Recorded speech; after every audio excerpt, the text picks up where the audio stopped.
तर आता याच्यानंतर पुढचा जो टेन्स आहे तो आपल्याला टेन्स पाहायचा आहे टेन्सेस मधला, तो आहे प्रोग्रेसिव्ह टेन्स. प्रोग्रेसिव्ह टेन्स यालाच कंटिन्युअस टेन्स असं सुद्धा म्हटलं जातं आणि कंटिन्युअस किंवा प्रोग्रेसिव्ह याचा अर्थ आहे चालू. म्हणजे जी क्रिया चालू आहे ती दाखवण्यासाठी चालू काळाचा वापर केला जातो. त्याला इंग्लिशमध्ये प्रोग्रेसिव्ह किंवा कंटिन्युअस टेन्स असं म्हटलं जातं. आणि कंटिन्युअस टेन्स जो आहे तो तीन परत सेपरेट त्याचे भाग आहेत. Continuous present, continuous past, continuous future. त्यालाच प्रेझेंट प्रोग्रेसिव्ह किंवा पास्ट प्रोग्रेसिव्ह किंवा फ्युचर प्रोग्रेसिव्ह असं म्हटलं जातं. त्यातला पहिला टाईप जो आहे प्रेझेंट प्रोग्रेसिव्ह टेन्स तो आपल्याला बघायचा आहे. तर त्याला चालू वर्तमान काळ म्हणतात प्रेझेंट प्रोग्रेसिव्ह टेन्सला. आणि त्याचा वापर जो आहे तो कशासाठी केला जातो बघा. Present progressive tense is used for an action, for an ongoing action in the present, usually with time expressions such as now, at the moment, right now. म्हणजे चालू वर्तमान काळ जो आहे तो सध्या सुरू असलेली घटना दाखवण्यासाठी केला जातो आणि त्याच्यामध्ये नाव, ॲट द मोमेंट, राईट नाव अशा शब्दांचा वापर केला गेलेला असतो. असे वेळ दाखवणाऱ्या शब्दांचा वापर केला गेलेला असतो. तर चालू वर्तमान काळ जो आहे तो सध्या सुरू असणारी घटना दाखवण्यासाठी केला जातो. For example, we are discussing the project at the moment. सध्या आपण प्रोजेक्ट डिस्कस करत आहोत. किंवा John is baking a cake. John cake तयार करत आहे. They are painting the fence. ते कुंपणाला रंग देत आहेत. किंवा वी आर लर्निंग टेन्सेस. आपण टेन्सेस शिकत आहोत. तर अशा प्रकारे सध्या जी सुरू घटना आहे ती घटना दाखवण्यासाठी, ती घटना सांगण्यासाठी चालू वर्तमान काळाचा वापर केला जातो. त्याच्या नावातच त्याचा अर्थ आहे. चालू म्हणजे सध्या सुरू आहे आणि वर्तमान म्हणजे सध्या. म्हणजे सध्या सुरू असणारा काळ त्याला चालू वर्तमान काळ असं म्हटलं जातं. वर्तमान म्हणजे सध्या आणि चालू म्हणजे सुरू असणे सध्या. तर हा चालू वर्तमान काळ आहे. त्यातला हा पहिला वापर आहे. चालू वर्तमान काळाचा वापर हा सध्या सुरू असणाऱ्या घटना सांगण्यासाठी केला जातो. त्याच्यानंतर दुसरा त्याचा वापर आहे. Present progressive tense is used to describe a plan or arrangement in the near future. नजीकच्या भविष्यकाळात एखादी गोष्ट तुम्ही करायची ठरवली असेल तर ती दाखवण्यासाठी सुद्धा काय केलं जातं, चालू वर्तमान काळाचा वापर केला जातो. आणि त्याबरोबर काय केलं जातं तर usually with time expressions such as tonight, tomorrow, this week, this Monday. आणि ज्यावेळी तुम्ही ती क्रिया करणार आहात त्या ती वेळ दाखवणारे शब्द वापरून, चालू वर्तमान काळाचा वापर करून नजीकच्या भविष्यकाळातील तुमचं जे काही क्रिया ठरवलेली आहे करायची, जो काही तुमचा प्लॅन आहे एखादी क्रिया करण्याचा, तर तो सांगितला जातो. For example, I am leaving for Mumbai this evening. I am leaving for Mumbai this evening म्हणजे आज संध्याकाळी मी मुंबईला जाणार आहे. आता आज संध्याकाळी ही वेळ दाखवते. आता सध्याची वेळ दुपारची आहे आणि आपण संध्याकाळबद्दल बोलत आहोत. तर अशी घटना जी तुम्ही ठरवलेली आहे करायची आहे नजीकच्या भविष्यकाळामध्ये, ती दाखवण्यासाठी त्या घटनेची जी वेळ आहे त्या वेळ दाखवणारे शब्द वापरून चालू वर्तमान काळाचा वापर करून अशी घटना दाखवली जाते. नजीकच्या भविष्यकाळात ठरवलेली घटना ही चालू वर्तमान काळाचा वापर करून दाखवली जाते. त्याच्याबरोबर ती वेळ दाखवणारे शब्द सुद्धा वापरले जातात. फॉर एक्झाम्पल, पुढचं आहे we are going to learn articles. Articles आपण शिकलेलो आहोत, परंतु आपण टेन्सचा अभ्यास करत असताना पुढचे जे धडे आहेत ते सुद्धा आपण अभ्यासणार आहोत. याच्याबद्दल सुद्धा असं म्हणू शकतो की we are going to learn articles. They are spending this vacation in Pune. ते या सुट्टीत ही सुट्टी ते पुण्याला घालवणार आहेत. म्हणजे अजून सुट्टी लागलेली नाही, परंतु त्यांचा प्लॅन आहे पुण्यामध्ये ती सुट्टी व्यतीत करण्याचा. She is going to study in America. ती अमेरिकेला अभ्यासाला गेलेली नाहीये, परंतु ती जाणार आहे. म्हणजे भविष्यातला तिचा ते अरेंजमेंट आहे, प्लॅन आहे तो. आणि तो प्लॅन जो आहे भविष्यातला जरी असला तरी सुद्धा तो आपण आपल्या चालू वर्तमान काळाचा वापर करून सांगू शकतो. आणि आता पुढचा तिसरा वापर जो आहे तो आहे बघा. Present progressive tense is used to express actions that are repeated regularly, usually with negative meaning. आता आपण साध्या वर्तमान काळामध्ये सुद्धा म्हटलं होतं बघा की सतत घडणारी घटना दाखवण्यासाठी साध्या वर्तमान काळाचा वापर केला जातो. तसंच इथं सुद्धा काय सांगितलेलं आहे, सतत घडणारी घटना जी आहे ती दाखवण्यासाठीच चालू वर्तमान काळाचा वापर सुद्धा केला जातो, परंतु अर्थामध्ये फरक आहे. इथं निगेटिव्ह अर्थानं सतत घडणारी घटना जी आहे ती चालू वर्तमान काळामध्ये दाखवली जाते, तिथं मात्र तसं नाही. ते एक्झाम्पल आपण बघूयात पुढे कसं आहे. Usually with negative meaning with the time expressions always or for ever. आणि नकारार्थी अर्थानं ते दाखवले जाते आणि त्याच्यामध्ये ऑलवेज किंवा फॉर एव्हर अशा शब्दांचा वापर केला जातो. ऑलवेज किंवा फॉर एव्हर या शब्दांचा वापर चालू वर्तमान काळामध्ये केला जातो आणि सतत घडणारी घटना नकारार्थी अर्थानं सांगितली जाते, दाखवली जाते.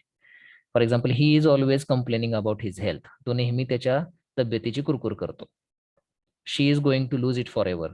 ती गोष्ट कायमची हरवणार आहे. तिच्याकडून ती गोष्ट कायमची हरवणार आहे. तर हे नकारार्थी अर्थानं ऑलवेज फॉर एव्हरचा वापर करून चालू वर्तमान काळाचा वापर करून सतत घडणारी घटना दाखवली जाते. लक्षात आलं हे? सर रिपीट करता का? सध्या सुरू असणारी घटना दाखवण्यासाठी चालू वर्तमान काळाचा वापर केला जातो. ही पहिली घटना हे आहे वापर. दुसरा वापर जो आहे तो नजीकच्या भविष्य काळात तुम्ही एखादी क्रिया करायची ठरवली असेल तर ती क्रिया दाखवण्यासाठी सुद्धा चालू वर्तमान काळाचा वापर केला जातो. आणि एखादी सतत घडणारी घटना, रिपीटेड ऍक्शन्स, रेग्युलरली रिपीट केल्या गेलेल्या ऍक्शन्स, पण त्या नकारार्थी जर दाखवायचे असतील तर त्याच्यामध्ये ऑलवेज किंवा फॉर एव्हरचा वापर केला जातो आणि चालू वर्तमान काळाचा वापर करून ती घटना दाखवली जाते, सतत घडणारी घटना. लक्षात आलं? हो सर. आत्ताच्या काळात सुरू असणारी घटना दाखवायची असेल तर वी आर लर्निंग टेन्सेस असं म्हणतो आपण. टेन्स शिकत आहोत, सध्या सुरू आहे, हा एक वापर झाला. त्यानंतर नजीकच्या भविष्यात तुम्ही जर काही प्लॅन केलेला असेल तर तो प्लॅन दाखवण्यासाठी सुद्धा चालू वर्तमान काळाचा वापर केला जातो. For example, we are going to study articles after few days किंवा आफ्टर 2 days असं, किंवा I am going to Mumbai tonight. ही नजीकच्या भविष्य काळातली तुम्हाला करावयाची क्रिया आहे, ती सुद्धा चालू वर्तमान काळानं दाखवली जाते.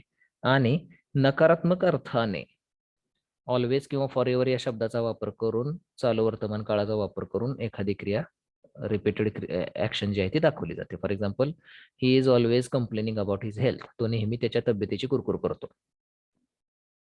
हे नकारार्थी अर्थानं चालू वर्तमान काळाचा वापर करून रिपीटेड ऍक्शन सांगितलेली आहे. लक्षात आलं? हो सर. आता इथं लक्षात ठेवायचं आहे, एक कॉमन मिस्टेक काय केली जाते बघा. A common mistake is using this form to describe what a company sells or produces. एखादी कंपनी काय विकते किंवा काय गोष्ट तयार करते हे सुद्धा चालू वर्तमान काळाचा वापर करून सांगितलं जातं आणि ते चुकीचं आहे. एखादी कंपनी कोणती गोष्ट विकते किंवा कोणती गोष्ट तयार करते हे सुद्धा बऱ्याच वेळा काय केलं जातं, चालू वर्तमान काळाचा वापर करून सांगितलं जातं, परंतु ते चुकीचं आहे. In general a company sells something on a regular basis. सर्वसाधारणपणे एखादी कंपनी जी आहे, एखादी वस्तू जी आहे ती नेहमी विकत असते. So you need to use simple present tense and not present progressive. आणि म्हणून एखादी कंपनी काय वस्तू तयार करते किंवा काय वस्तू विकते हे नेहमी आपण सिम्पल प्रेझेंटमध्ये सांगायचं आहे, कारण ती वस्तू तयार करणे किंवा विकण्याची जी क्रिया आहे ती रेग्युलर बेसिसवरती आहे.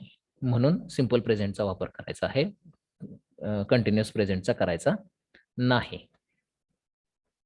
एक्झाम्पल दिलेलं आहे. इनकरेक्ट एक्झाम्पल काय? We are producing high end plastic pipes. हे चुकीचं एक्झाम्पल आहे. आम्ही चांगल्या प्रतीच्या प्लास्टिक पाईप तयार करत आहोत असं म्हणणं चुकीचं आहे. त्याच्याऐवजी काय म्हणायला पाहिजे? We produce high end plastic pipes. आम्ही चांगल्या प्रतीच्या प्लास्टिक पाईप तयार करतो. करेक्ट जे आहे दुसरं. जर तुम्हाला कंटिन्युअस प्रेझेंट टेन्सच वापरायचं असेल, त्या ठिकाणी एखादी वस्तू विकत आहे कंपनी किंवा तयार करत आहे, तर त्या ठिकाणी तुम्हाला नकारार्थी अर्थाने काय करावं लागेल? वाक्य वापरावं लागेल. For example, that company is always selling some cheap gadgets. नकारार्थी अर्थ आहे. ती कंपनी नेहमी स्वस्त वस्तू तयार करून विकते. नकारार्थी अर्थाने चालू वर्तमान काळ वापरला गेलेला आहे. हे तिन्ही गोष्टी इथं आहेत. लक्षात आल्या का बघा?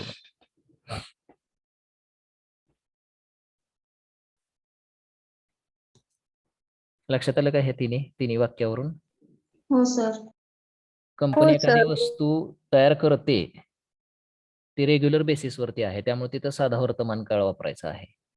कंपनी एखादी वस्तू विकत आहे, परंतु नकारार्थी अर्थानं जर तुम्हाला तिथं दाखवायचं असेल तर मग तिथं चालू वर्तमान काळ वापरावं लागतो.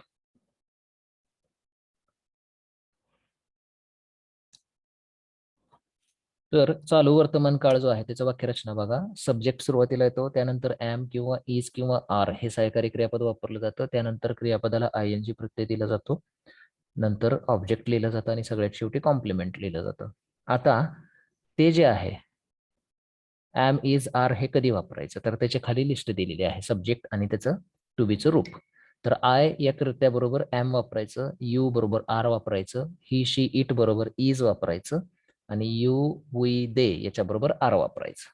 म्हणजे यू वी दे या 4 कर्त्यांबरोबर आर वापरलं जातं, आय बरोबर एम आणि ही शी इट या 3 कर्त्याबरोबर इज वापरलं जातं. लक्षात आलं? हो सर. त्यानंतर आता त्याचं प्रश्नार्थक वाक्य कसं करायचं, नकारार्थी वाक्य करायचं कसं करायचं. नकारार्थी वाक्य तर मी सांगितलेलं आहे, वाक्यात सहाय्यकारी क्रियापद आलेलं असेल तर त्याच्यानंतर नॉट ठेवायचं. होकारार्थी वाक्याचं नकारार्थी वाक्य तयार होतं. आणि प्रश्नार्थक वाक्यासाठी काय सांगितलेलं आहे की आपण वाक्यातलं जे काही सहाय्यकारी क्रियापद आहे ते सुरुवातीला आणायचं.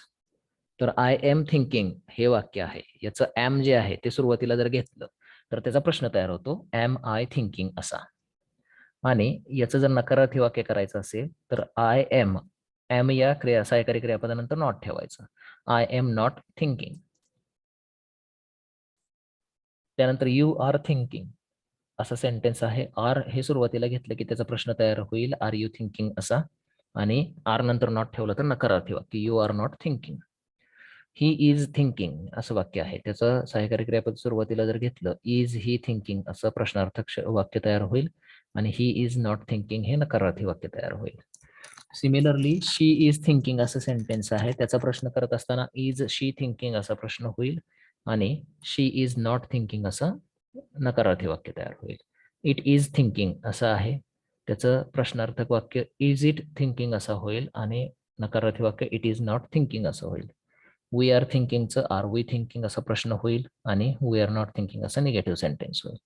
दे आर थिंकिंगचं आर दे थिंकिंग हे प्रश्न तयार होईल आणि दे आर नॉट थिंकिंग हे नकारार्थी वाक्य तयार होईल. तर ही लिस्ट आहे, ही व्यवस्थित एकदा तुम्हाला मी आज नोट्स पाठवेन, त्या व्यवस्थित वाचा. अशा पद्धतीनं चालू वर्तमान काळामध्ये प्रश्नार्थक वाक्य नकारार्थी वाक्य तयार केलं जातं. लक्षात आलं? Okay sir. टेन्स बुक मध्ये लिहायचे का? हो.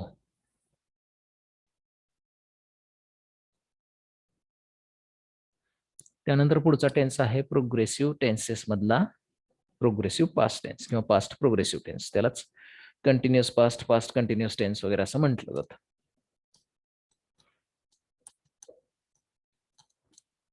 चालू भूतकाळ असं मराठीत त्याला म्हटलं जातं. जसं चालू वर्तमान काळ म्हणजे सध्या सुरू असलेली क्रिया दाखवण्यासाठी वापरला जातो, तसंच चालू भूतकाळ जो आहे तो काय आहे तर एखाद्या विशिष्ट वेळी भूतकाळामध्ये जी क्रिया चालू होती हे दाखवण्यासाठी चालू भूतकाळाचा वापर केला जातो. फॉर एक्झाम्पल, काल दुपारी तुम्ही यावेळेस जे काही करत होता ते जर तुम्हाला सांगायचं असेल तर चालू भूतकाळ वापरावा लागेल. कोणी झोपलेलं असेल, कोणी काहीतरी वाचत बसलेलं असेल, कोणी अभ्यास करत असेल, कोणी खरेदीला गेला असेल, तर त्या कालच्या ज्या गोष्टी आहेत यावेळी चालू असलेल्या तुमच्या त्या जर सांगायच्या असतील तर चालू भूतकाळाचा वापर करायचा. पहिला वापर तसा सांगितलेला आहे. Past progressive tense is used to describe an ongoing activity in the past. भूतकाळात सुरू असलेली घटना दाखवण्यासाठी चालू भूतकाळाचा वापर केला जातो. भूतकाळात सुरू असलेली घटना दाखवण्यासाठी चालू भूतकाळाचा वापर केला जातो. मग एक्झाम्पल तिथं दिलेलं आहे, we were studying parts of speech. आपण आता भूतकाळात कधीतरी पार्ट्स ऑफ स्पीच अभ्यासलेले होते, तर आपण त्यावेळी ठराविक एका विशिष्ट वेळी लेक्चरला आपण पार्ट्स ऑफ स्पीचचा अभ्यास करत होतो. You were attending online lectures. तुम्ही ऑनलाईन लेक्चर्स 10वी मध्ये अटेंड करत होतात, तर ते इथं आपण वाक्य असं सांगितलं. किंवा आय वॉज स्पीकिंग ऑनलाईन. तर हे भूतकाळात एका विशिष्ट वेळी जे काही क्रिया चालू होती ती सांगण्यासाठी चालू भूतकाळाचा वापर केला जातो. हा पहिला वापर आहे. त्यानंतर त्याचा नेक्स्ट जो वापर आहे तो आहे past progressive tense is used to describe an action that started in the past and was interrupted by another action. चालू भूतकाळाचा वापर जो आहे तो दुसरा वापर असा आहे की एखादी अशी घटना जी भूतकाळात सुरू झालेली आहे परंतु दुसऱ्या एखाद्या घटनेमुळे पहिली घटना थांबलेली आहे, अशी घटना सांगण्यासाठी चालू भूतकाळाचा वापर केला जातो. For example, he was writing an email when the phone rang. तो ईमेल लिहित होता जेव्हा फोन वाजला. म्हणजे जेव्हा एखादी क्रिया घडली त्यावेळी दुसरी क्रिया काय चालू होती हे सांगण्यासाठी चालू भूतकाळाचा वापर केला जातो. किंवा दुसरं एक्झाम्पल बघा, when I came home he was reading a book. ज्यावेळी मी घरी आलो त्यावेळी तो पुस्तक वाचत होता. म्हणजे एखादी क्रिया भूतकाळात ज्यावेळी जी घडलेली आहे त्यावेळी दुसरी कुठली क्रिया चालू होती हे सांगण्यासाठी चालू भूतकाळाचा वापर केला जातो. लक्षात आलं?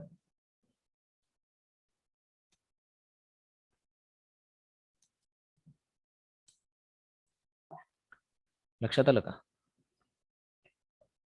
हो सर.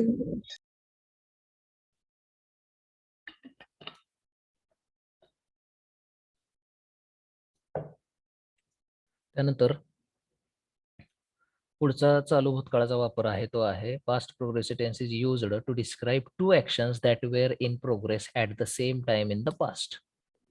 चालू भूतकाळात असं सुद्धा दाखवलं जाऊ शकतं की एकाच वेळी दोन क्रिया चालू होत्या भूतकाळामध्ये. त्या सुद्धा क्रिया चालू भूतकाळानेच सांगितल्या जातात, दाखवल्या जातात. For example, I was preparing dinner while she was working upstairs. मी जेवण तयार करत होते त्यावेळी ती वरच्या मजल्यावर काम करत होती. आता जेवण तयार करत होते ही सुद्धा चालूच घटना आहे आणि काम करत होती ही सुद्धा चालूच घटना आहे. तर अशा ज्या घटना आहेत एकाच वेळी दोन्ही घटना चालू असतील तर त्या दाखवण्यासाठी चालू भूतकाळाचा वापर केला जातो. किंवा while she was working upstairs I was preparing dinner. अशा प्रकारे भूतकाळात चालू असणाऱ्या ज्या घटना आहेत त्या दाखवण्यासाठी चालू भूतकाळाचा वापर केला जातो. आणि एकाच वेळी दोन घटना जर चालू असतील तर त्या सुद्धा दाखवण्यासाठी चालू भूतकाळाचा वापर केला जातो. तर त्याच्यात एक टीप दिलेली आहे तिथं खाली. The word order in the sentence can be switched around as in the above examples. वर दिलेले जे एक्झाम्पल्स आहेत त्याच्यामध्ये आपण काय करू शकतो, शब्दांची जी काही ऑर्डर आहे ती चेंज केलेली आहे. पहिल्या वाक्यात वेगळी, दुसऱ्या वाक्यात वेगळी आहे. However it is important to remember that. परंतु एक लक्षात ठेवणे गरजेचं आहे, we use the time expression while before the past progressive tense. While हा जो शब्द आहे तो नेहमी काय करायचा आहे, चालू काळाच्या अगोदर वापरायचा आहे. And the word when before simple past tense of sentence. आणि वेन हा शब्द जो आहे तो काय करायचा आहे मात्र साध्या भूतकाळाच्या अगोदर वापरायचा आहे. व्हाईल हा शब्द जर वापरलेला असेल तर त्याच्यानंतर चालू भूतकाळ वापरायचा आहे आणि वेन हा शब्द वापरलेला असेल तर साधा भूतकाळ वापरायचा आहे. Use only one of the time expressions in each sentence. आणि दोन्हीपैकी एकच कोणता तरी शब्द व्हाईल किंवा व्हेन हा वाक्यामध्ये वापरायचा आहे. लक्षात आलं? हो सर. तर हा चालू भूतकाळाचा वापर आहे. चालू भूतकाळ जो आहे तो भूतकाळात सुरू असणारी घटना, एखाद्या दुसऱ्या घटनेमुळं थांबलेली घटना सांगण्यासाठी, चालू असणारी घटना दुसऱ्या घटनेमुळे थांबली असेल तर ती सांगण्यासाठी आणि दोन्ही घटना एकाच वेळी चालू असतील भूतकाळामध्ये तर ते सांगण्यासाठी चालू भूतकाळाचा वापर केला जातो. त्याची वाक्यरचना जी आहे ती अशा पद्धतीनं आहे. वाक्याच्या सुरुवातीला सब्जेक्ट येतो, त्यानंतर वॉज किंवा वेअर हे सहाय्यकारी क्रियापद येतं, त्यानंतर क्रियापदाला ING प्रत्यय येतो, त्यानंतर ऑब्जेक्ट किंवा कॉम्प्लिमेंट येतं. यामध्ये सुद्धा वॉज किंवा वेअर कधी वापरायचं तर ते खाली सब्जेक्ट आणि टू बी स्वरूप जे आहे क्रियापदाचं त्याच्या तक्त्यामध्ये दिलेलं आहे. आय हा करता आलेला असेल तर हा सिंग्युलर असल्यामुळे त्याच्या पुढे वॉज वापरायचा आहे. यू आलेला असेल किंवा वी आलेला असेल किंवा दे आलेला असेल तर ते सगळे अनेक वचनी करते आहेत त्यामुळे वेअर वापरायचं आहे. आणि ही, शी, इट हे जे करते आहेत याच्या समोर सिंग्युलर असल्यामुळे वॉज वापरायचं आहे. लक्षात आलं हे? हो सर. याच्यानंतर आता त्याचा प्रश्नार्थक आणि नकारार्थी वाक्य कसं करायचं, सेम आहे, सिंपल आहे. सहाय्यकारी क्रियापदाचा वापर करायचा आहे नकारार्थी आणि प्रश्नार्थक वाक्य करण्यासाठी. आय वॉज थिंकिंग असं असेल तर वॉज आय थिंकिंग असा प्रश्न होईल आणि आय वॉज नॉट थिंकिंग असं नकारार्थी वाक्य होईल. सहाय्यकारी क्रियापदानंतर नॉट ठेवलं की नकारार्थी वाक्य तयार होतं. त्यानंतर यू वेअर थिंकिंग आहे त्याचं were you thinking, you were not thinking असं सेंटेन्स होईल. म्हणजे प्रश्नार्थक होईल वेअर यू थिंकिंग आणि नकारार्थी you were not thinking. He was थिंकिंगचं प्रश्न जो आहे तो वॉज ही थिंकिंग असा होईल आणि ही वॉज नॉट थिंकिंग असं नकारार्थी वाक्य होईल. शी वॉज थिंकिंग याचं वॉज शी थिंकिंग आणि शी वॉज नॉट थिंकिंग असं वाक्य होईल. इट वॉज थिंकिंगचं वॉज इट थिंकिंग असा प्रश्न होईल आणि इट वॉज नॉट थिंकिंग असं नकारार्थी वाक्य होईल. वी वेअर थिंकिंग याचं वेअर वी थिंकिंग असं प्रश्नार्थक वाक्य होईल आणि वी वेअर नॉट थिंकिंग असं नकारार्थी वाक्य होईल. दे वेअर थिंकिंग याचं वेअर दे थिंकिंग आणि दे वेअर नॉट थिंकिंग असं वाक्य होईल. अशा प्रकारे त्याचं प्रश्नार्थक आणि नकारार्थी वाक्य आपल्याला तयार करता येतं. लक्षात आलं? हो सर. सहाय्यकारी क्रियापदाचा वापर करायचा, लक्षात ठेवायचं. नकारार्थी नॉट जर वाक्यात टाकायचं असेल तर सहाय्यकारी क्रियापद शोधायचं आणि त्याच्यानंतर नॉट ठेवायचं. आणि नेहमी लक्षात ठेवायचं पहिलं सहाय्यकारी क्रियापद, वाक्यात आलेलं पहिलं सहाय्यकारी क्रियापद हे नॉटसाठी आणि प्रश्न तयार करण्यासाठी वापरायचं आहे. आता पहिलं सहाय्यकारी क्रियापद म्हणजे किती सहाय्यकारी क्रियापद येतात हे आपण पुढचं टेन्स जसे बघत जाणार आहोत तसं तुम्हाला तिथं लक्षात येईल. तर हा झाला चालू भूतकाळाचा काम. त्यानंतर आता ही एक्सरसाइज आहे, तुम्हाला PDF पाठवल्यावर तुम्ही त्यात सोडवा. पुढचा टेन्स पाहूयात आपण. तो आहे चालू भविष्यकाळ.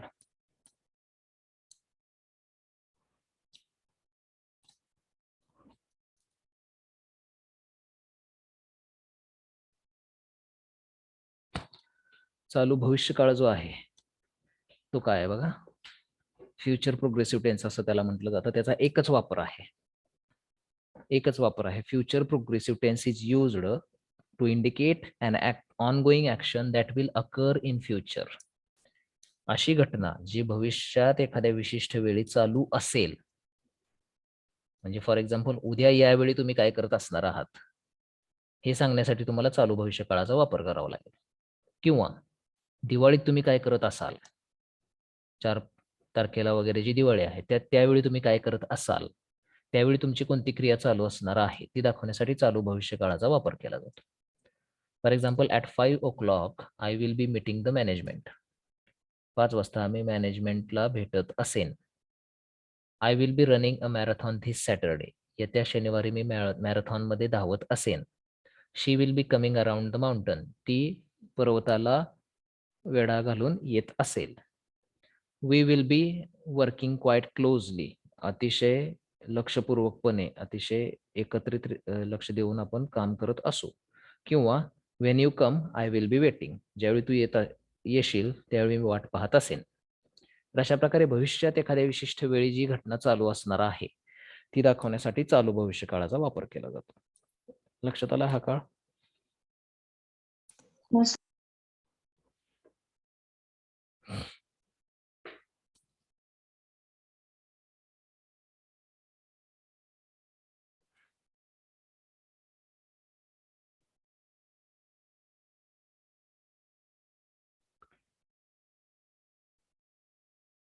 तर त्याची वाक्यरचना जी आहे ती अशी आहे बघा. वाक्याच्या सुरुवातीला सब्जेक्ट येईल, त्यानंतर शॅल बी किंवा विल बी सहाय्यकारी क्रियापद येईल, त्यानंतर क्रियापदाला ING प्रत्यय, त्यानंतर ऑब्जेक्ट आणि त्यानंतर कॉम्प्लिमेंट. तर शॅल बी किंवा विल बी किंवा पुढे तिथं तुम्हाला दिलेला आहे बघा, आय आणि वी बरोबर शॅल बी वापरायचं, इतर सर्व ठिकाणी विल बी वापरायचं. आय आणि वी बरोबर शॅल बी वापरायचं आणि इतर सर्व कर्त्यांच्या नंतर विल बी वापरायचं. आता तुम्हाला मगाशी जे मी म्हटलं होतं की किती सहाय्यकारी क्रियापद वाक्यात येऊ शकतात, तर आता इथं 2 आलेले आहेत.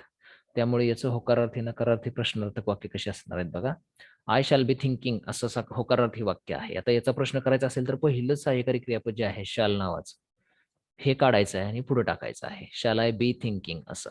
आणि त्याचा नकारार्थी करायचा असेल तर शॅल या सहाय्यकारी क्रियापदानंतरच नॉट ठेवायचं आहे. I shall not be thinking. लक्षात आलं? नॉटची पोझिशन किंवा प्रश्न तयार करताना कोणतं सहाय्यकारी क्रियापद उचलायचं ते? हो सर. तसं दुसरं वाक्य आहे यू विल बी थिंकिंगचं विल यू बी थिंकिंग आणि you will not be thinking. He will be थिंकिंगचं प्रश्न होईल विल ही बी थिंकिंग आणि he will not be thinking.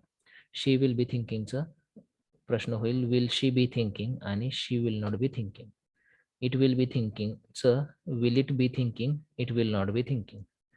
We shall be थिंकिंगचं शॅल वी बी थिंकिंग आणि we shall not be thinking. आणि they will be थिंकिंगचं will they be thinking किंवा नकारार्थी वाक्य आहे they will not be thinking.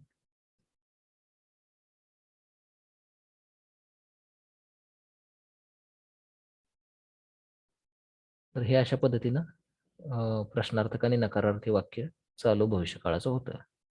लक्षात आलं? हो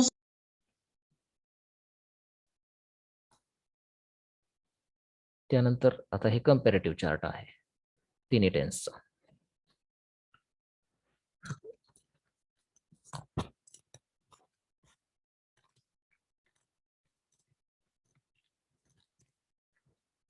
तर हा कम्पॅरेटिव्ह चार्ट तुम्हाला चालू वर्तमान काळ, चालू भूतकाळ आणि चालू भविष्य काळातील फरक तुम्हाला दाखवून देईल. क्रियापदामध्येच काळ असतो, त्यामुळे क्रियापदाचे स्वरूपच लक्षात ठेवायचे आहेत.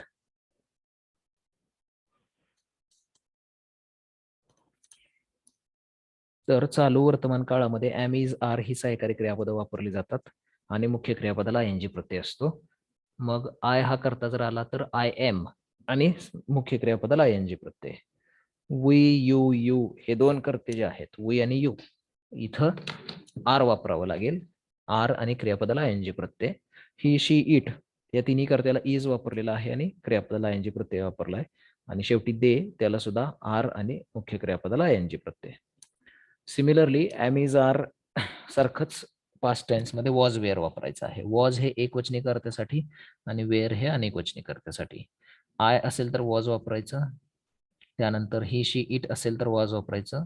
यू, वी आणि दे याच्यासाठी आर वापरायचं आणि सहाय्यकारी क्रियापद मुख्य क्रियापदाला ING प्रत्यय. त्यानंतर सिंपल चालू भविष्य काळ जो आहे त्याच्यामध्ये शॅल बी किंवा विल बी वापरायचं आणि क्रियापदाला ING प्रत्यय. एक लक्षात ठेवायचं की मुख्य क्रियापदाला ING प्रत्यय आला की कुठला ना कुठला चालू काळ आहे.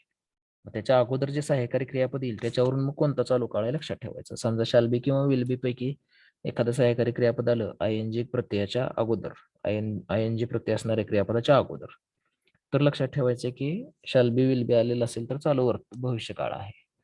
एम, इज, आर पैकी एक असेल तर चालू वर्तमान काळ आणि वॉज, वेअर पैकी एखादा असेल तर चालू भूतकाळ.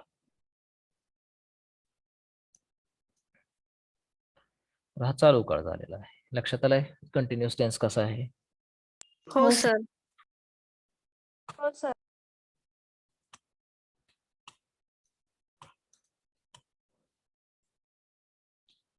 याच्यानंतर पुढचा टेन्स जो आहे तो आहे परफेक्ट टेन्स. पूर्ण काळ असं त्याला म्हटलं जातं. पूर्ण म्हणजे एखादी क्रिया पूर्ण झालेली असेल तर ते दाखवण्यासाठी पूर्ण काळाचा वापर केला जातो. मग आता ते चालू जसं इतर काळांचे 3 प्रकार आहेत तसे ह्या पूर्ण काळाचे सुद्धा 3 प्रकार आहेत. पूर्ण वर्तमान काळ, पूर्ण भूतकाळ, पूर्ण भविष्यकाळ. तर आता पूर्ण वर्तमान काळ काय आहे त्यातला पहिला तो आपल्याला बघायचा आहे. प्रेझेंट परफेक्ट टेन्स जो आहे त्यालाच पूर्ण वर्तमान काळ असं म्हटलं जातं आणि त्याचा वापर जो आहे तो आपल्याला बघायचा आहे. Present perfect tense is used to show an action happened in an unspecified time before now. म्हणजे आत्ताच्या अगोदरची अनिश्चित वेळ आणि त्यावेळी घडलेली जी घटना आहे ती सांगण्यासाठी पूर्ण वर्तमान काळाचा वापर केला जातो. आता याचं आणि साध्या भूतकाळाचं कंपॅरिझन करायचं आहे आपल्याला, इथे लक्षात ठेवा. कारण तिथं सुद्धा असंच म्हटलेलं आहे की आताच्या वेळेच्या अगोदर घडलेली घटना दाखवण्यासाठी साध्या भूतकाळाचा वापर केला जातो. इथं सुद्धा आपण तसंच म्हणतोय. आताच्या वेळेच्या अगोदर घडलेली घटनाच दाखवायची आहे, परंतु इथं वेळ निश्चित नाही. साध्या भूतकाळामध्ये वेळ निश्चित होते. You cannot use the present perfect with specific time expressions such as yesterday, 1 year ago, last week, when I was a child, when I lived in Japan, at that moment, that day किंवा one day. आपण निश्चित वेळ दाखवणारे शब्द जे आहेत हे पूर्ण वर्तमान काळामध्ये वापरू शकत नाही. जसं की काल किंवा 1 वर्षापूर्वी, गेल्या आठवड्यात किंवा ज्यावेळी मी लहान होतो, ज्यावेळी मी जपानमध्ये राहत होतो किंवा इकडे-तिकडे राहत होतो किंवा त्यावेळी. असे निश्चित वेळ दाखवणारे शब्द जे आहेत हे पूर्ण वर्तमान काळामध्ये आपण वापरू शकत नाही. कारण हे निश्चित वेळ दाखवणारे शब्द जे आहेत हे साध्या भूतकाळामध्ये वापरले जातात. We can use the present perfect with unspecific time expressions such as. परंतु आपण काय करू शकतो तर अनिश्चित वेळ दाखवणारे शब्द जे आहेत हे चालू वर्तमान काळामध्ये वापरू शकतो. जसं की never, ever, once, many times, several times, before, so far, already, yet असे जे शब्द आहेत ज्याच्यातून निश्चित वेळ कळत नाही आपल्याला, तर ते आपण चालू वर्तमान काळाबरोबर वापरू शकतो. For example, I have seen that movie 20 times. मी 20 वेळा तो पिक्चर पाहिलेला आहे. तर इथं आपल्याला 20 टाइम्स म्हटलेलं आहे, म्हणजे 20 वेळा, पण कधी पाहिलेलं आहे हे तिथं दिलेलं नाही. त्यामुळे याच्यावरून एक लक्षात येतं की चालू वर्तमान काळ, पूर्ण वर्तमान काळामध्ये निश्चित वेळ आपल्याला सांगता येत नाही, परंतु त्या क्रियेची वारंवारता, ती क्रिया किती वेळा घडली हे सांगू शकतो, किंवा अनिश्चित वेळ दाखवणारे शब्द तिथं वापरू शकतो. लक्षात आलं हे?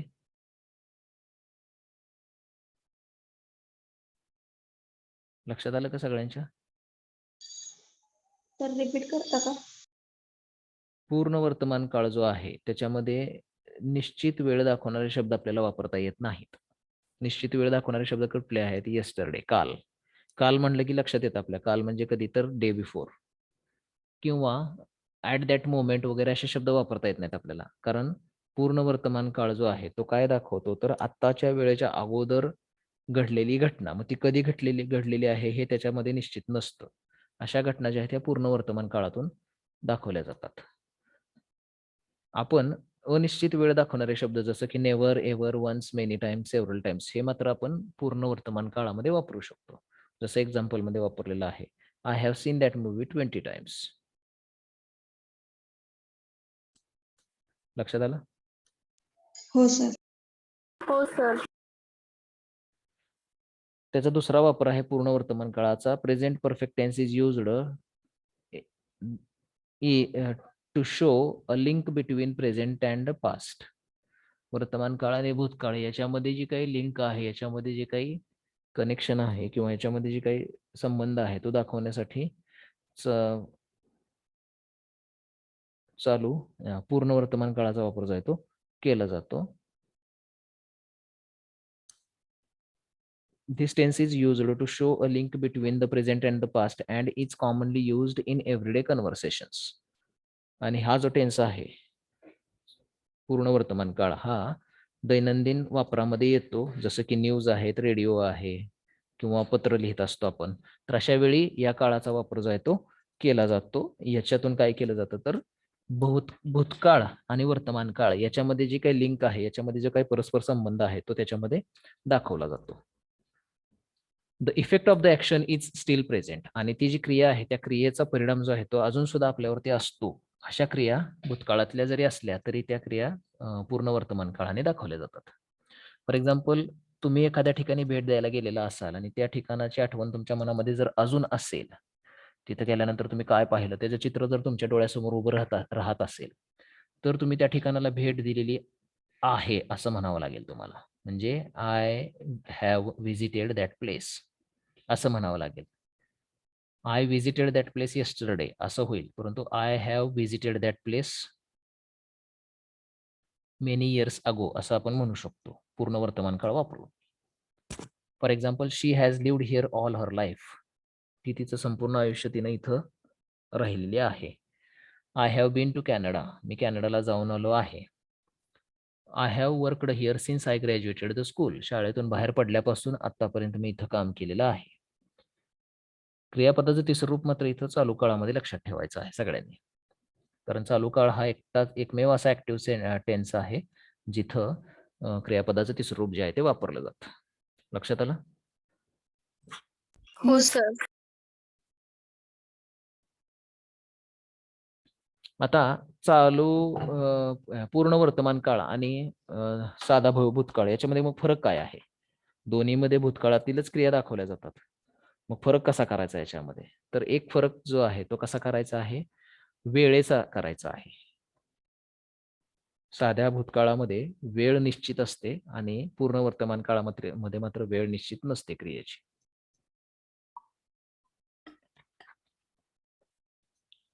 सेंटेन्स 1 आणि सेंटेन्स 2 बघा. I saw the movie yesterday. मी काल चित्रपट पाहिला. आणि sentence 2, I have seen the movie many years अगो. आणि बऱ्याच वर्षापूर्वी मी पिक्चर पाहिला आहे. I saw the movie and I have seen the movie. Both refer to an action that was finished in the past. I have seen the movie आणि I saw the movie हे दोन्ही वाक्य काय करतात, तर भूतकाळात घडलेली घटना दाखवतात. But there is one important difference. परंतु त्याच्यामध्ये एक महत्वाचा फरक आहे. I saw the movie suggest that you saw the movie at a specific time in the past. I saw the movie जे आहे yesterday असं लिहिलेली, तर त्याचा अर्थ असा आहे की एका विशिष्ट वेळी भूतकाळामध्ये तुम्ही तो चित्रपट पाहिलेला होता. आणि I have seen the movie suggest that you saw the movie at unknown time in the past. आणि ज्यावेळी आपण I have seen the movie असं म्हणतो त्यावेळी त्याचा अर्थ असा होतो की तुम्ही ज्यावेळी तो चित्रपट पाहिला ती वेळ जी आहे ती निश्चित नाही. तर असा एक फरक आहे पूर्ण वर्तमान काळ आणि साधा भूतकाळामध्ये. सिंपल पास्टमध्ये स्पेसिफाईड टाइम असतो, वेळ निश्चित असते. आणि प्रेझेंट परफेक्ट म्हणजेच पूर्ण वर्तमान काळामध्ये अनस्पेसिफाईड टाइम म्हणजे वेळ जी आहे ती क्रियेची निश्चित नसते. लक्षात आला हा परस्पर संबंध, त्यांचा फरक? हो सर. सर. तर याचा हा एवढा वापर आहे आणि त्याच्यामध्ये त्याची वाक्यरचना बघा. सुरुवातीला करता येतो, त्यानंतर हॅव किंवा हॅज हे सहाय्यकारी क्रियापद येतं, त्यानंतर क्रियापदाचं तिसरं रूप येतं आणि शेवटी ऑब्जेक्ट कॉम्प्लिमेंट येतं. आता हॅव केव्हा वापरायचं, हॅज केव्हा वापरायचं? तृतीय पुरुषी एकवचनी जे करते आहेत ही, शी, इट, याच्या पुढे हॅज वापरायचं आहे, बाकी सर्व ठिकाणी हॅव वापरायचं आहे. हॅव आणि क्रियापदाचं तिसरं रूप. तर याचं होकारार्थी नकारार्थी प्रश्न जे आहेत ते सेम आहेत. I have thought about it असं असेल तर have I thought about it असा प्रश्न होईल आणि I have not thought about it हे नकारार्थी वाक्य होईल. Similarly you have thought about इटचं have you thought about it आणि you have not thought about it असं होईल.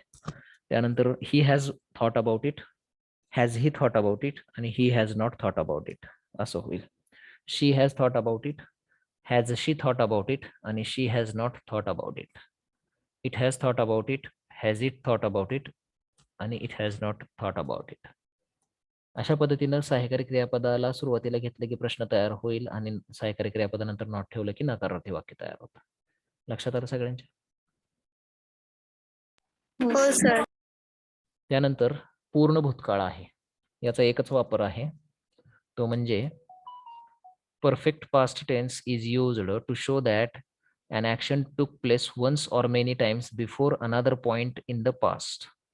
म्हणजे भूतकाळात एखाद्या विशिष्ट वेळेच्या अगोदर एखादी घटना घडून गेलेली आहे हे दाखवण्यासाठीच पूर्ण भूतकाळाचा वापर केला जातो. भूतकाळात एखाद्या विशिष्ट वेळेच्या अगोदरच दुसरी घटना घडून गेलेली होती हे दाखवण्यासाठी पूर्ण भूतकाळाचा वापर केला जातो. The effect of the action is not present on the current situation. आणि ती जी क्रिया आहे त्या क्रियेचा परिणाम सध्याच्या स्थितीवरती नसतो. त्या क्रियेचा परिणाम जो आहे तो सध्याच्या परिस्थितीवरती नसतो. तर अशी क्रिया जी आहे ती पूर्ण भूतकाळामध्ये दाखवली जाते.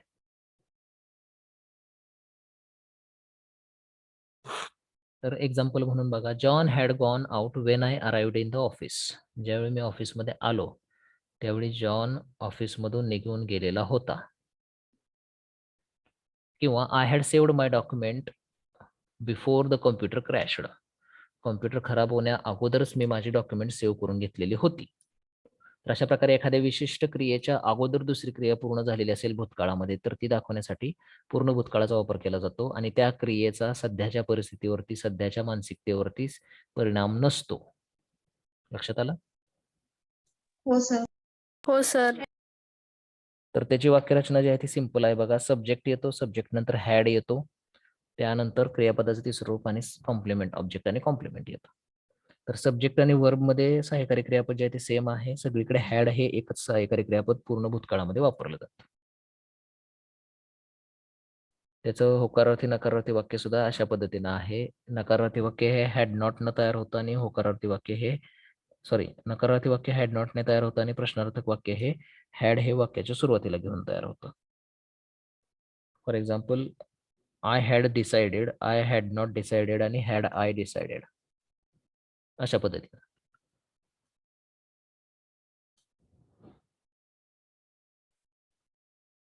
लक्षात आलं हे? हो sir.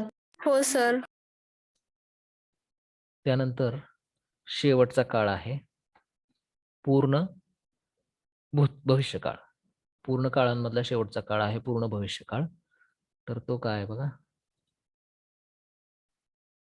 Future perfect tense is used to show that actions that will be completed before some other point in future.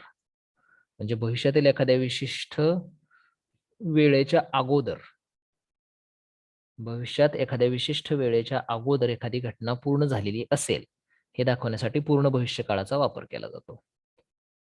For example, I will have finished this book by 6 PM. 6 वाजेपर्यंत माझं पुस्तक संपलेलं असेल वाचून.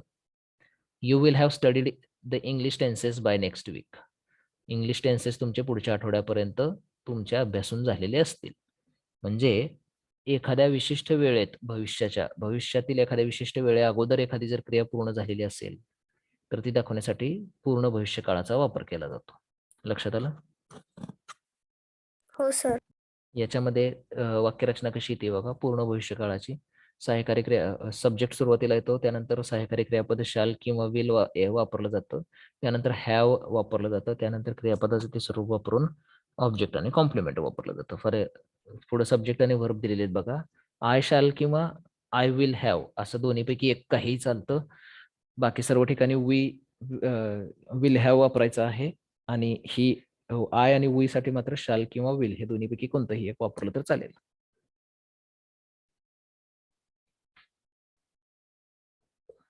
लक्षात आलं हे?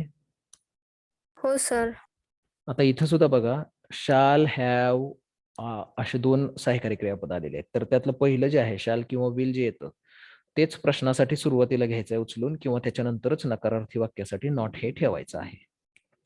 आय शाल हॅव डिसाइडेडचं negative I shall not have decided असं होईल आणि प्रश्नार्थक वाक्य शाल आय हॅव डिसाइडेड असं होईल. त्यानंतर यू विल हॅव डिसाइडेडचं नकारार्थी वाक्य you will not have decided आणि विल यू हॅव डिसाइडेड असं होईल प्रश्नार्थक वाक्य.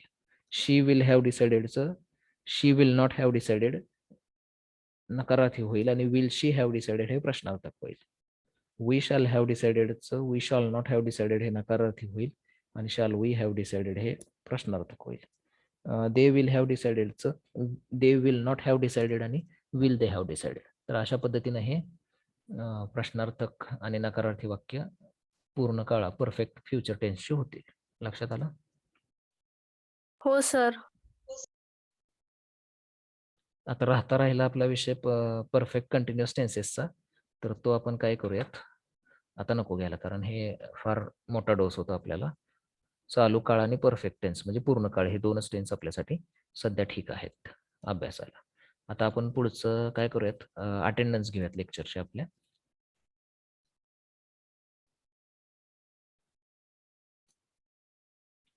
सेहेचाळीस विद्यार्थी आहेत सध्या, म्हणजे मला 47 एक जण आत्ता कोणतर जॉईन झाला, तर 46 एक आहेत विद्यार्थी.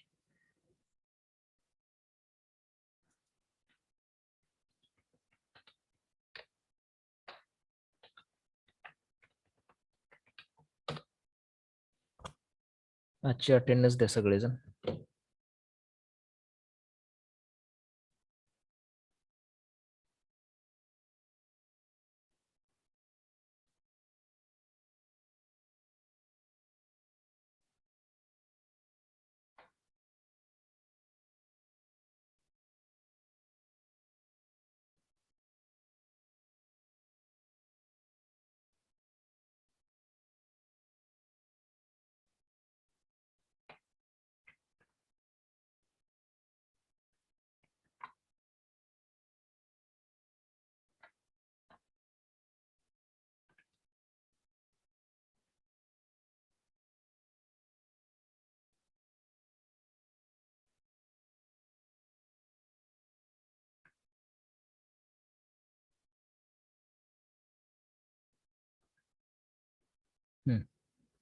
प्रेझेंटी द्या. चव्हाण सृष्टी. आवाज येतोय ना मला सगळ्यांना? हो सर. हो सर. ठीक आहे. Chavan Srushti, Shelke Srushti, present sir. Budhawale Jyoti, yes sir. Shelke Sakshi, present sir. Gadade Snehal, yes sir. Chitnis Anushka, yes sir. Shinde Vaishnavi, present sir. Gawade Shreya, present sir. Jadkar Pragati, present sir. Londhe Vaishnavi, yes sir. Sawant Mayuri, Salunkhe Tanushree, present sir. Swami Lakshmi, present sir. Jadkar Vrushali, Padwale Pooja, present sir. Gaikwad Pradnya, yes sir. Wankhede Smita, Sukanksha Jadhav, Shinde Pooja, present sir. Badve Tanishka, yes sir.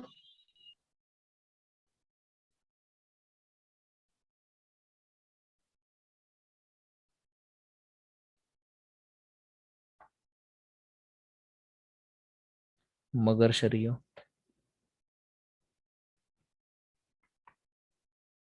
Gaikwad Ashlesha, present sir. Bhuse Geeta, Yes, sir. Nalawade Vaishnavi, Yes, sir. Chavan Dnyanada, present sir. Killare Shivani, Patil Shreyash, Godke Atharva, Karande Rajvardhan, Yes, sir. Kulkarni Chaitanya, Yes, sir. Waghmare Prasad, Yes, sir. Sarwale Vishwajit, hello sir. Sarwale Vishwajit, Yes, sir. Mane Umesh, Yes, sir. Gele Suraj, Yes, sir. Gaikwad Ganesh, Yes, sir. Vaibhav Varkute, Sapkal Prasad, hello sir. Chavan Sai Datta, Chavan Sai Datta, Yes, sir. Dahane Revan Siddha, Yes, sir. Dharmadhikari Atharva,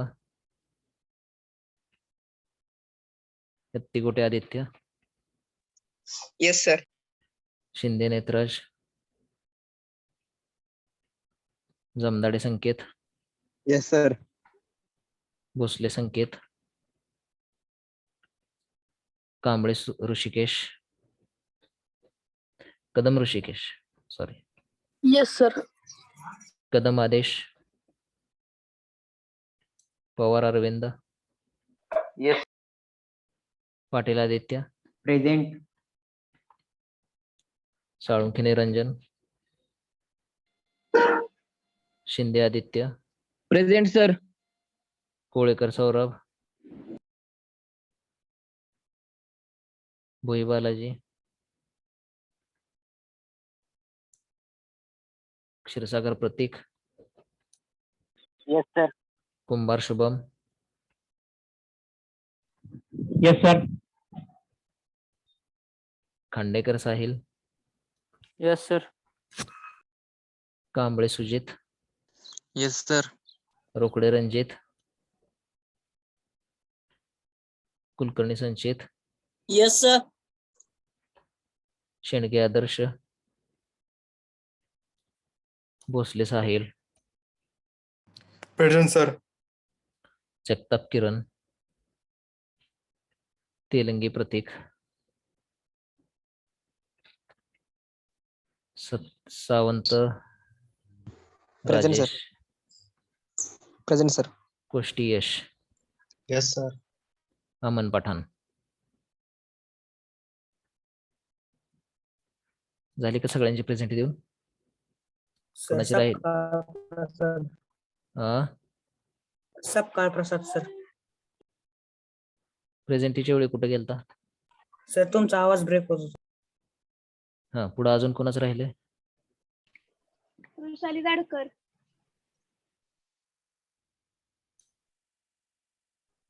Rushali जडकर. हा, पुढं.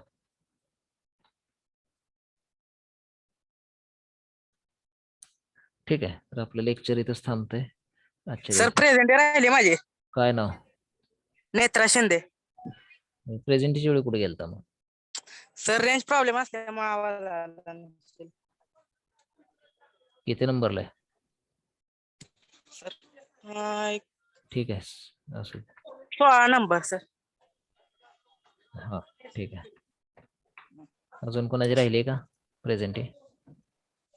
ठीक आहे, तर पुढचं lecture continue होईल. आजच्या दिवसासाठी इथंच थांबवायचं आपण. Thank you very much. Have a good day.